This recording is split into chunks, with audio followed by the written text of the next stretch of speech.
A 9-year-old boy walked into a biker bar carrying a rope and begged the roughest men in town to hang him from the old oak tree behind the building, because he couldn't do it himself. Before we dive into the story, make sure to smash subscribe, because tomorrow we have an extra special story for you that will blow your mind. The music stopped. Pool cues froze mid-shot. Every conversation died instantly as 40 leather-clad bikers turned to stare at the small figure standing in the doorway of the Devil's Den bar. Marcus, the Road Reapers president, was the first to recover. The 6'4" mountain of muscle and tattoos slowly set down his beer and walked toward the boy. His heavy boots echoed in the silence. "What's your name, kid?" "Jesse," the boy whispered, clutching the rope with white knuckles. Marcus knelt down, bringing his scarred face level with Jesse's. That's when he saw them, the bruises hidden under the boy's hoodie, the exhaustion in eyes that had seen too much, the way Jesse flinched when Marcus moved too quickly. "Jesse, where did you get that rope?" "From my foster dad's garage. He uses it to tie me up when I'm bad." The temperature in the bar seemed to drop 20 degrees. Leather creaked as bodies tensed. Someone's knuckles cracked loudly. "Why do you want to die, son?" Marcus asked, his voice gentler than anyone had ever heard it. Jesse's answer shattered hearts made of stone. "Because then maybe they'll finally stop moving me to new houses. I've been in 11 homes in 2 years. Each one is worse than the last. The lady at Child Services said I'm broken and nobody will ever want me." She's right. Viper, the club's enforcer, stood up so fast his chair crashed backward. "Where does this foster dad live?" Jesse pointed vaguely north. "The yellow house with the broken fence on Riverside Drive, but it doesn't matter. They'll just send me somewhere else tomorrow. They always do." "Not anymore," Marcus said, making a decision that would change everything. But what Marcus did next shocked even his own brothers. Instead of riding out for vengeance, he pulled out his phone and made a call that nobody expected. "Judge Harrison? It's Marcus. Yeah, I know what time it is. We have a situation at the den. A 9-year-old just asked us to help him commit suicide." While Marcus talked, Jesse stood frozen, confused why these scary men weren't doing what he asked. Spider, the club's youngest member, brought the boy a glass of water and a sandwich. "When's the last time you ate, little man?" "Thursday, I think," Jesse mumbled. It was Saturday night. The bikers exchanged murderous looks. Someone was going to pay for this. 20 minutes later, 3 cars pulled up outside. Judge Harrison walked in wearing jeans and a t-shirt instead of his usual robes, followed by Detective Rodriguez and a woman Jesse had never seen before. "Jesse, this is Mrs. Chen," Judge Harrison said. "She's a special kind of social worker who only handles emergency cases."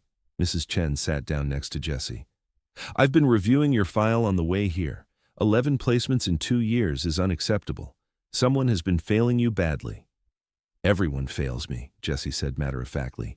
"I'm the problem. That's what they all say." Marcus slammed his fist on the bar. "No 9-year-old is the problem. Adults who hurt kids are the problem." Detective Rodriguez had been busy on his phone. His face was grim. "The foster father Jesse mentioned, Robert Carlson. He's got 3 previous complaints that were never properly investigated. 2 other kids reported similar abuse." "Then why is he still fostering?" Mrs. Chen demanded. "Someone's been bearing the complaints," Rodriguez said. "Someone in the system." That's when Jesse said something that changed the entire investigation. "Mrs. Walker gets money from him. I heard them talking about it. She gets $500 for every kid she sends him." Mrs. Walker was Jesse's caseworker, the one who told him he was broken. The room erupted. These hardened bikers had seen violence, drug deals, and death, but corruption involving children hit different. This wasn't just abuse. It was organized trafficking in plain sight. "We ride tonight," Viper growled. "No," Judge Harrison commanded. "We do this legally. I'm calling an emergency session right now." While the judge made calls, Marcus sat with Jesse. "You still want to die, kid?" Jesse looked at all the bikers watching him. "I don't know anymore. You're all being nice to me. Nobody's nice to me." "Well, get used to it," Marcus said, "because from now on, you've got 42 very mean guardian angels." What happened next moved faster than anyone expected. Within 2 hours, police had Robert Carlson in custody. They found Jesse's rope and DNA evidence of blood on it. They found 2 other foster children locked in the basement, both showing signs of severe abuse. But the real shock came at 2 a.m. when they arrested Mrs. Walker at her home. She'd been taking bribes for 3 years, sending vulnerable kids to homes she knew were dangerous. 27 children had been affected. Jesse spent that night at the Devil's Den, sleeping on the couch in Marcus's office while bikers took turns standing guard. He woke up screaming twice from nightmares, and both times found himself surrounded by tough men who spoke softly and promised he was safe. Sunday morning brought a problem nobody expected. With his foster home shut down and his caseworker arrested, Jesse was technically homeless. The emergency shelter was full, and the next available placement was 2 counties away. "He's not going anywhere," Marcus announced. "He stays with us until this is sorted out." "That's not legal," Mrs. Chen explained. "None of you are licensed foster parents." "Then make it legal," Marcus said simply. "What happens next will turn this entire system upside down, expose a conspiracy that goes deeper than anyone imagined, and show why sometimes the most unlikely people become family. Stay tuned to see what happens next. If you're enjoying the story, please like, share, and subscribe for more." Judge Harrison made history that Sunday afternoon. He called an emergency hearing in his own living room with Marcus, Jesse, and Mrs. Chen present. Using an obscure provision in state law, he granted the Road Reapers Motorcycle Club temporary collective custody of Jesse. "This is unprecedented," Mrs. Chen said. "So is a 9-year-old asking bikers to kill him," Judge Harrison replied. "Desperate times require creative solutions." Monday morning, Jesse woke up in a real bed for the first time in months. Marcus's wife, Angela, had set up a room in their house. She was a pediatric nurse who'd seen too many hurt kids come through her ER. "Morning, sweetheart," Angela said. "Hungry?" Jesse stared at the massive breakfast she'd made. "Is this all for me?" "Every bite, baby, and there's more where that came from." While Jesse ate, the Road Reapers were busy. They'd divided into teams, each with a specific mission. Some were gathering evidence, others were protecting witnesses, and a few were tracking down other kids from Mrs. Walker's caseload. By noon, they'd found something terrifying. Mrs. Walker wasn't working alone. The conspiracy included 2 judges, 3 caseworkers, and a network of dangerous foster homes across 4 counties. They were making millions by placing vulnerable children with predators. Jesse didn't know about any of this. He was too busy experiencing something new, normalcy. Angela took him shopping for clothes that actually fit. Marcus taught him to throw a football in the backyard. For a few hours, he was just a kid. Then his past caught up. A black sedan pulled up to Marcus's house. 2 men in suits got out, showing federal badges. They weren't there to help. They were there to take Jesse away. "The boy is a key witness," Agent Thornton said. "He needs to be in protective custody." "He's in protective custody," Marcus replied, as 20 bikers materialized from neighboring houses. "Our custody." The agents reached for their weapons. The bikers didn't move, but the threat was clear. This was about to become a bloodbath. Jesse stepped forward, that same rope still in his pocket. "Please don't hurt each other because of me. I'll go with them." "No," Marcus said firmly. "You're not going anywhere, son." That's when Jesse did something extraordinary. He pulled out an old flip phone hidden in his shoe. "I recorded everything," he said quietly. "Every time they hurt me, every conversation about money, everything." On that phone were hours of audio.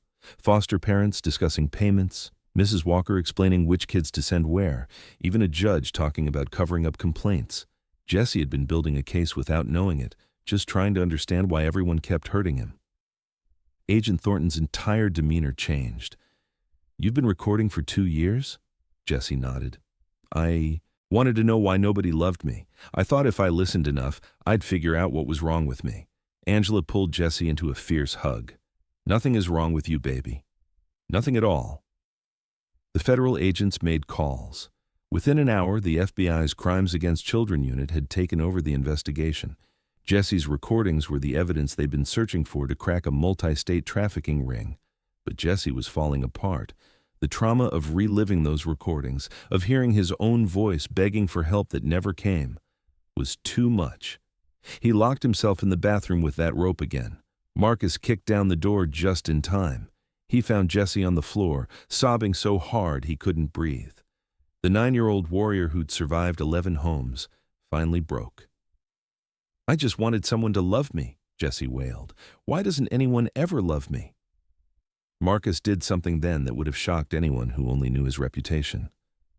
The president of the Road Reapers, a man who'd done 15 years in prison, who'd survived gang wars and federal raids, sat on that bathroom floor and cried with a broken child. "I love you, kid," Marcus said through his own tears. "We all do. You came to us to die, but you gave us a reason to be better men." The next months were a whirlwind. The FBI arrested 73 people across 5 states.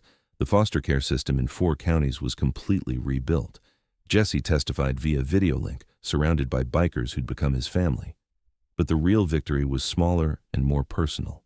Jesse started therapy with Dr. Martinez, a specialist in childhood trauma. He had nightmares and bad days, but also good ones. He learned to ride a bicycle. He joined Little League. He made friends at his new school. The Road Reapers officially became licensed foster parents, all of them. It took creative legal work, but Judge Harrison made it happen. Jesse legally had 42 foster parents who took shifts caring for him. On the 1-year anniversary of the night Jesse walked into the Devil's Den, the bikers threw him a party. The bar was decorated with birthday banners, even though it wasn't his birthday. "What's this for?" Jesse asked. "It's your Alive Day," Marcus explained, "the day you chose to live." Jesse stood before the crowd of bikers, cops, social workers, and other foster kids they'd taken in. He still carried that rope in his pocket, but now for a different reason. "This rope was supposed to end my story," Jesse said. "Instead, it started a new chapter. You all taught me that family isn't about blood. It's about who shows up when you're at your worst." He looked at Marcus and Angela, who were finalizing his adoption next week. "You showed up for a kid who literally asked you to help him die. You loved me when I couldn't love myself." There wasn't a dry eye in the Devil's Den. These tough bikers who'd faced down rivals and police were destroyed by a 10-year-old's gratitude. Jesse pulled out scissors and cut the rope into pieces. He gave one to each biker. "Keep these to remember. Sometimes saving a life means just showing up and giving a damn." Today, Jesse is thriving. He's 11 now, plays 3 sports, and gets straight A's. He wants to be a social worker to help kids like him.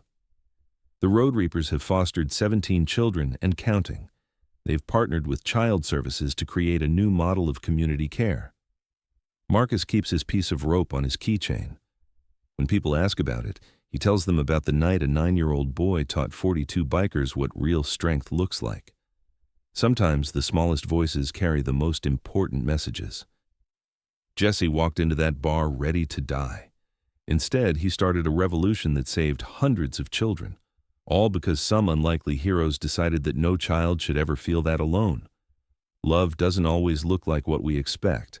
Sometimes it wears leather, rides Harleys, and will fight heaven and hell to protect a child who's given up hope. If you made it this far, please hit subscribe and check out one of these 2 incredible stories on your screen. Tomorrow's story will absolutely blow your mind.